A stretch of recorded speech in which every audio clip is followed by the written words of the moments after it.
2 फरवरी 1969। अव्यक्तवाणी। अव्यक्त मिलन के अनुभव की विधि। प्रेम स्वरूप बच्चे। ज्ञान सहित प्रेम जो होता है वही यथार्थ प्रेम होता है। आप सभी का प्रेम रस बाप दादा को भी खींच लाता है। सभी बच्चों के दिल के अंदर एक आस दिखाई दे रही है। वह कौन सी? कई बच्चों ने संदेश भेजा कि आप हमें भी अपने अव्यक्त वतन का अनुभव कराओ। यह सभी बच्चों की आशाएं अब पूर्ण होने का समय पहुंच ही गया है। आप कहेंगे कि सभी संदेशी बन जाएंगे, लेकिन नहीं। अव्यक्त वतन का अनुभव भी बच्चे करेंगे, लेकिन दिव्य बुद्धि के आधार पर। जो अब अलौकिक अनुभव कर सकते हो वह दिव्य दृष्टि द्वारा करने से भी बहुत लाभदायक, अलौकिक और अनोखा है। इसलिए जो भी बच्चे चाहते हैं कि अव्यक्त बाप से मुलाकात करें, वह कर सकते हैं। कैसे कर सकते हैं? इसका तरीका सिर्फ यही है कि अमृत वेले याद में बैठो और यही संकल्प रखो कि अब हम अव्यक्त बाप दादा से मुलाकात करें। जैसे साकार में मिलने का समय मालूम होता था तो नींद नहीं आती थी और समय से पहले ही बुद्धि द्वारा इसी अनुभव में रहते थे, वैसे अब भी अव्यक्त मिलन का अनुभव प्राप्त करना चाहते हो तो उसका बहुत सहज तरीका यह है। अव्यक्त स्थिति में स्थित होकर रूहान करो तो अनुभव करेंगे कि सचमुच बाप के साथ बातचीत कर रहे हैं। और इसी रूहान में जैसे संदेशियों को कई दृश्य दिखाते हैं, वैसे ही बहुत गुह्य गोपनीय रहस्य बुद्धि योग से अनुभव करेंगे। लेकिन एक बात यह अनुभव करने के लिए आवश्यक है। वह कौन सी?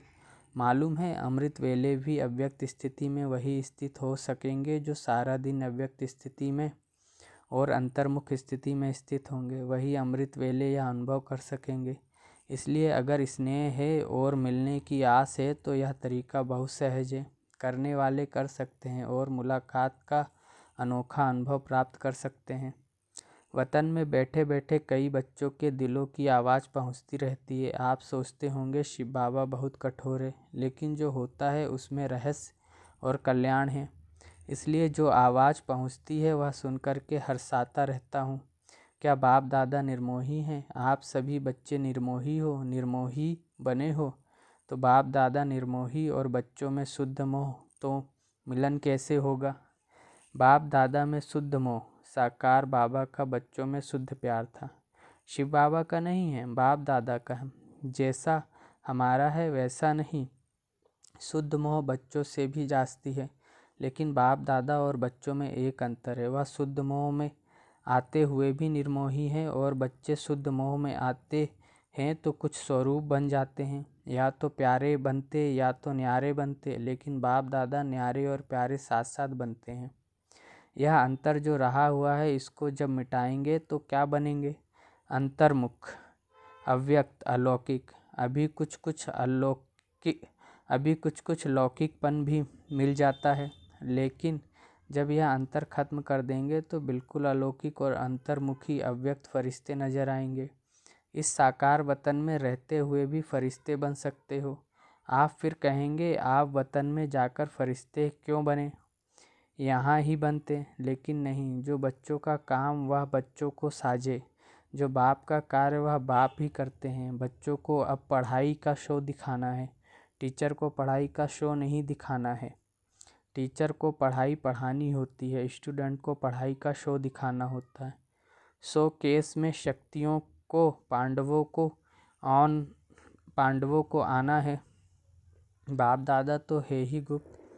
अभी सभी के दिल में यही संकल्प है कि अब जल्दी जल्दी ड्रामा की सीन चलकर ख़त्म हो, लेकिन जल्दी होगी, हो सकती है, होगी या हो सकती है। भावी जो बनी हुई है वह तो बनी ही रहेगी, लेकिन बनी हुई भावी में यह इतना नज़र आता है कि अगर कल्प पहले माफिक संकल्प आता है तो संकल्प के साथ साथ अवश्य पहले भी पुरुषार्थ तीव्र किया होगा, तो यह भी संकल्प आता है कि ड्रामा का सीन जल्दी पूरा कर सभी अव्यक्त वतनवासी बन जाएं। बनना तो है, लेकिन आप बच्चों में इतनी शक्ति है जो अव्यक्त वतन को भी व्यक्त में खींच कर ला सकते हो। अव्यक्त वतन का नक्शा व्यक्त वतन में बना सकते हो। आशाएं तो हर एक की बहुत हैं। ऐसे ही पहुँचती हैं जैसे इस साकार दुनिया में बहुत बड़ी ऑफिस होती है टेलीफोन और टेलीग्राफ की, वैसे ही बहुत शुद्ध संकल्पों की तारे वतन में पहुँचती रहती हैं। अभी क्या करना है? कई बच्चों के कुछ लोक संग्रह प्रति प्रश्न भी हैं, वह भी पहुँचते हैं। कई बच्चे मूंझते हैं कि साकार द्वारा तो यह कहा कि सूक्ष्म वतन है ही नहीं, तो बाबा कहाँ गए, कहाँ से मिलने आते हैं, कहाँ यह संदेश भेजते हैं, क्यों भोग लगाते हो, इसका भी राज है। क्यों कहा गया था, इसका मूल कारण यही है कि जैसे आप लोगों ने देखा होगा कि कभी कभी छोटे बच्चे जब कोई चीज़ के पीछे लग जाते हैं तो वह चीज़ भल अच्छी भी होती है, लेकिन हद से ज़्यादा उस अच्छी चीज़ के पीछे पड़ जाते हैं तो बच्चों से क्या किया जाता है, वह चीज़ उनकी आंखों से छिपाकर या कहा जाता है कि है ही नहीं। इसलिए ही कहा जाता है कि इसकी जो एक्स्ट्रा लगन लग गई है वह कुछ ठीक हो जाए। इसी रीति से वर्तमान समय कई बच्चे इन्हीं बातों में कुछ चटक गए थे, तो उनको छुड़ाने के लिए साकार में कहते थे कि यह सूक्ष्म वतन है ही नहीं। तो यह भी बच्चों की इस बात से बुद्धि हटाने के लिए कहा गया था, लेकिन इसका भाव यह नहीं है कि अगर बच्चों से चीज़ छिपाई जाती है तो वह चीज़ खत्म हो जाती है। नहीं, यह एक युक्ति है चटकी हुई चीज़ से छुड़ाने की। तो यह भी युक्ति की, अगर सूक्ष्म वतन नहीं तो भोग कहाँ लगाते हो, इस रस्म रिवाज को कायम क्यों रखा, कोई भी ऐसा कार्य होता है तो खुद भी संदेश क्यों पूछवाते थे। तो ऐसे नहीं कि सूक्ष्म वतन नहीं है, सूक्ष्म वतन है, लेकिन अब सूक्ष्म वतन में आने जाने के बजाय स्वयं ही सूक्ष्म वतनवासी बनना है। यही बाप दादा की बच्चों में यहाँ से आना जाना ज़्यादा नहीं होना चाहिए। यह यथार्थ है। कमाई किसमें है, तो बाप बच्चों की कमाई को देखते हैं और कमाई के लायक बनाते हैं। इसलिए यह सभी रहस्य बोलते रहे। अभी समझा कि क्या क्यों कहा था और अब क्या है। सूक्ष्म वतन के अव्यक्त अनुभव को अनुभव करो, सूक्ष्म स्थिति को अनुभव करो। आने जाने की आशा अल्पकाल की है। अल्पकाल के बजाय सदा अपने को सूक्ष्म वतनवासी क्यों नहीं बनाते, और सूक्ष्म वतनवासी बनने से ही बहुत वंडरफुल अनुभव करेंगे। खुद आप लोग वर्णन करेंगे कि यह अनुभव और संदेशियों के अनुभव में कितना फ़र्क है। वह कमाई नहीं, यह कमाई भी है और अनुभव भी है। तो एक ही समय दो प्राप्तियां हो, वह अच्छा या एक ही चाहते हो। और कई बच्चों के मन में यह भी प्रश्न है कि ना मालूम जो बाप दादा कहते थे कि सभी को साथ में ले जाएंगे, अब वह तो चले गए। लेकिन वह चले गए हैं, मुक्ति धाम में जा नहीं सकते सिवाय बारात व बच्चों के। बारात के बगैर अकेले जा सकते हैं? बारात तैयार है, यही सुना है। अब तक की बारात के साथ ही जाएंगे। जब बारात ही सज रही है तो अकेले कैसे जाएंगे? अभी तो सूक्ष्म वतन में ही अव्यक्त रूप से स्थापना का कार्य चलता रहेगा। जब तक स्थापना का कार्य समाप्त नहीं हुआ है तब तक बिना कार्य सफल किए हुए घर नहीं लौटेंगे। साथ ही चलेंगे और फिर चलने के बाद क्या करेंगे मालूम है? क्या करेंगे? साथ चलेंगे और साथ रहेंगे और फिर साथ साथ ही सृष्टि पर आएंगे। आप बच्चों का जो गीत है, कभी भी हाथ और साथ न छूटे, तो बच्चों का भी वायदा है, तो बाप का भी वायदा है। बाप अपने वायदे से बदल नहीं सकते। और भी कोई प्रश्न है? यूँ तो समय प्रति समय सब स्पष्ट होता ही जाएगा। कईयों के मन में यह भी है ना कि ना मालूम जन्म होगा व क्या होगा। जन्म होगा, जैसे आपकी मम्मा का जन्म हुआ वैसे होगा। आप बच्चों का विवेक क्या कहता है? ड्रामा की भाभी को देख सकते हो, थोड़ा थोड़ा देख सकते हो। जब आप लोग सबको कहते हो कि हम त्रिकालदर्शी बाप के बच्चे हैं, तो आने वाले काल को नहीं जानते हो। आपके मन के विवेक अनुसार क्या होना चाहिए? अव्यक्त स्थिति में स्थित होकर हाँ व ना कहो तो जवाब निकल आएगा। इस रीति से बाप दादा ने 2-4 से पूछा। बहुत करके सभी का यही विचार था कि नहीं होगा। आज ही उत्तर चाहते हो या बाद में? हलचल तो नहीं मच रही है? यह भी एक खेल रचा जाता है। छोटे छोटे बच्चे तालाब में पत्थर मारकर उनकी लहरों से खेलते हैं, तो यह भी एक खेल है। बाप तुम सभी सभी के विचार सागर में प्रश्नों के पत्थर फेंक कर तुम्हारे बुद्धि रूपी सागर में लहर उत्पन्न कर रहे हैं। उन्हीं लहरों का खेल बाप दादा देख रहे हैं। अभी आप सबके साथ ही अव्यक्त रूप से स्थापना के कार्य में लगे रहेंगे। जब तक स्थापना का पाठ है तब तक अव्यक्त रूप से आप सभी के साथ ही हैं। समझ गए? वतन में मम्मा को भी इमर्ज किया था। पता है क्या बात चली? जैसे साकार रूप में साकार वतन में मम्मा बोलती थी कि बाबा आप बैठे रहिए, हम सभी काम कर लेंगे। इसी ही रीति से वतन में भी यही कहा कि हम सभी कार्य स्थापना के जो करने हैं वह करेंगे। आप बच्चों के साथ ही बच्चों को बहलाते रहिए। ऐसे ही साकार में कहती थी, वही वतन में रूह रूहान चली। आप सभी के मन में तो होगा ही कि हमारी मम्मा कहाँ गई। अभी यह राज इस समय स्पष्ट करने का नहीं है। कुछ समय के बाद सुनाएंगे कि वह कहाँ और क्या कर रही है। स्थापना के कार्य में भी मददगार है, लेकिन भिन्न नाम रूप से। अच्छा, अब तो टाइम हो गया है। आज वतन में दूर से ही सवेरे से खुशबू आ रही थी। देख रहे थे कैसे स्नेह से चीज़ें बना रहे हैं। आपने देखा भंडारे में चक्र लगाया। चीज़ों की खुशबू नहीं, स्नेह की खुशबू आ रही थी। यह स्नेह ही अविनाशी बनता है। अविनाशी स्नेह है ना, याद हर एक की पहुंचती है। उसका रिस्पॉन्ड लेने के लिए अवस्था चाहिए। रिस्पॉन्ड फ़ौरन मिलता है। जैसे साकार में बच्चे बाबा कहते थे तो बच्चों को रिस्पॉन्ड मिलता था, तो रिस्पॉन्ड अब भी फ़ौरन मिलता है। लेकिन बीच में व्यक्त भाव को छोड़ना पड़ेगा, तब ही उस रिस्पॉन्ड को सुन सकेंगे। अब तो और ही ज़्यादा चारों ओर सर्विस करने का अनुभव कर रहे हैं। अब अव्यक्त होने के कारण एक और क्वालिटी बढ़ गई है। कौन सी मालूम है? वह यह है, पहले तो बाहरयामी था, अभी अंतर्यामी हो गया हूँ। अव्यक्त स्थिति में जानने की आवश्यकता नहीं रहती। स्वतः ही एक सेकंड में सभी का नक्शा देखने में आ रहा है। इसलिए कहते हैं कि पहले से एक और गुण बढ़ गया है। अव्यक्त स्थिति में तो खुशबू से ही पेट भर जाता है।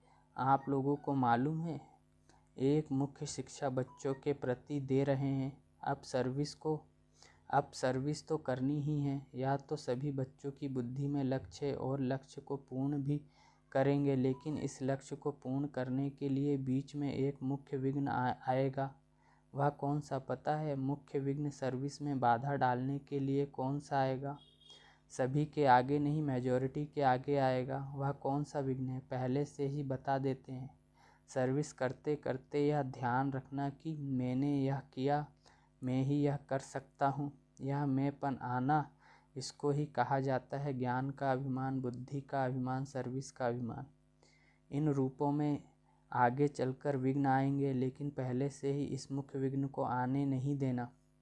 इसके लिए सदा एक शब्द याद रखना कि मैं निमित्त हूँ। निमित्त बनने से ही निराकारी, निरहंकारी और नम्रचित्त निसंकल्प अवस्था में रह सकते हैं।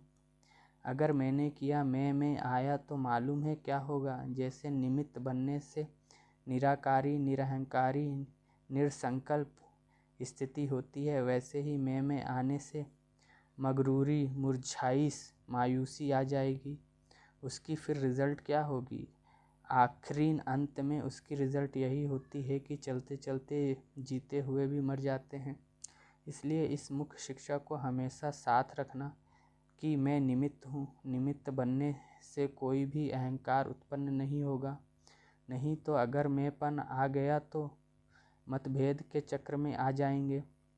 इसलिए इन अनेक व्यर्थ के चक्रों से बचने के लिए स्वदर्शन चक्र को याद रखना, क्योंकि जैसे जैसे महारथी बनेंगे वैसे ही माया भी महारथी रूप में आएगी।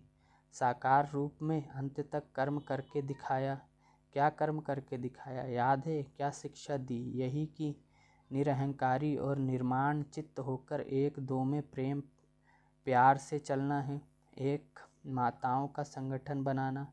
जैसे कुमारियों का ट्रेनिंग क्लास किया है, वैसे ही माताएं जो मददगार बन सकती हैं और हैं, उन्हों का मधुवन में संगठन रखना। कुमारियों के साथ माताओं का संगठन हो। संगठन के समय फिर आना हो स्नेह को देखते हैं तो ड्रामा याद आ जाता है। ड्रामा जब बीच में आता है तो साइलेंस हो जाते हैं। स्नेह में आए तो क्या हाल हो जाएगा, नदी बन जाएंगे। लेकिन नहीं, ड्रामा जो कर्म हम करेंगे वह फिर सभी करेंगे, इसलिए साइलेंस। अगर सभी साथ होते तो जो अंतिम कर्मातीत अवस्था का अनुभव था वह ड्रामा प्रमाण और होता, लेकिन था ही ऐसे, इसलिए थोड़े ही सामने थे। सामने होते भी जैसे सामने नहीं थे। स्नेह तो वतन में भी है और रहेगा, अविनाशी है ना। लेकिन जो सुनाया कि स्नेह को ड्रामा साइलेंस में ले आता है और यही साइलेंस शक्ति को लाएगी, फिर वहाँ साकार में मिलन होगा। अभी अव्यक्त रूप में मिलते हैं, फिर साकार रूप में सतयुग में मिलेंगे। वह सीन तो याद आती है ना। खेलेंगे पाठशाला में, आएंगे मिलेंगे। आप नूरे रतन सतयुग की सीनरी वतन में देखते रहते हो। जो बाप देखते हैं वह बच्चे भी देखते रहते हैं और देखते जाएंगे। अब तो ज्वाला रूप होना है, आपका ही ज्वाला रूप का यादगार है। पता है ज्वाला देवी भी है, वह कौन है? यह सभी शक्तियों को ज्वाला रूप देवी बनना है।